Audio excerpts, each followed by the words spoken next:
Guests on Keel heard via the Jack Spring Electric Keel Newsmaker hotline. Shreveport City Councilman Grayson Boucher is here. Mr. Grayson, thank you for taking time, sir. Good morning. Hey, good morning, y'all. Good to be with you. Meeting today, combo, work meeting, work session, and real meeting, and all kinds of stuff. But I guess at the top of the list is explain to us, borrowing $35 million, a $35 million bond. Clear all this up for us, please. Well, basically what the administration wants to do is borrow $35 million, somewhat of a line of credit, basically where if there's an emergency or if what's been explained to us, they'll have that money there kind of as contingency.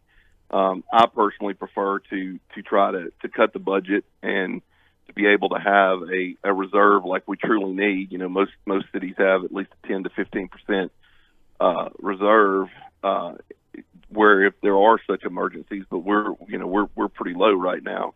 So I think that this is an effort for them to be able to have some money just in case they need to do something, or so we're being told. My biggest concern is the cost. Even if we don't draw any money out of this line of credit, you're still going to have cost of the attorneys and origination fees and all of that. And I'm just not quite sure that we need to be borrowing even for emergencies, because right now I don't think we're at the state of an emergency. Your colleague, Mr. Nicholson, says, quote, "It's irresponsible to borrow money to pay today's bills and then require future councils or future mayors to pay that money back." Is that essentially how this all boils down? You could borrow money now that we're not going to ever have. And how would we ever pay it back? Well, the fact is the city of Shreveport's tax base is dwindling. Our sales tax have been down, over several years, not just due to COVID. Our property taxes are down. People are moving out of the city. And if we continue to borrow, there's an old saying, you don't borrow yourself into prosperity. And I'm afraid that that's the track that we're taking. And John's exactly right. I mean, it's not fair for us to put more burden and more debt on the taxpayers or citizens of the city of Shreveport. Right now, it's estimated that every citizen of the city of Shreveport has $2,000 worth of debt that the city has accumulated for them. So I'm not willing to put that on the citizens right now. I would prefer us to, like we've said all along, tighten our belt as much as possible. People need to understand that there could be some non-essential city services that could be cut. But right now, we need to do that. That's what happens whenever, in my household, when my business is a little bit slow, we may not go out to eat quite as much, or we may not buy extravagant things. That's just the way you're supposed to operate. And I don't think the city of Shreveport's done it over the last 12, 13, 14 years. And I'm not going to be part of that problem to continue it on, like John said, where other councils and other mayors are having to take care of that down the road. Pardon me, Grayson. I would assume that the mayor is going to say, that Mayor Perkins is going to say, we can't cut anymore. We're at bare bones already. You disagree with that? Where could we tighten the belt, so to speak? Well, if you look at the budget, and that's something that we've on this council and this mayor have only been through one budget season, and I will give the mayor some credit for some cuts. We have raised a little bit of our reserve. However, a lot of that was due to the fact, and nobody ever mentions this, that we added a $7 fee to our water bill for sanitation. So that took that amount of money out of the operating budget and put it into a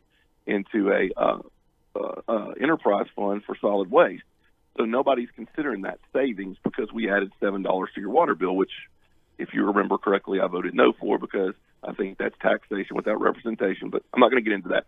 But there are other things that can be cut. There are, and I think if you dig deep into the budget this year, start the process a little bit earlier, which supposedly the department heads already have their budgets completed, but we haven't seen them yet.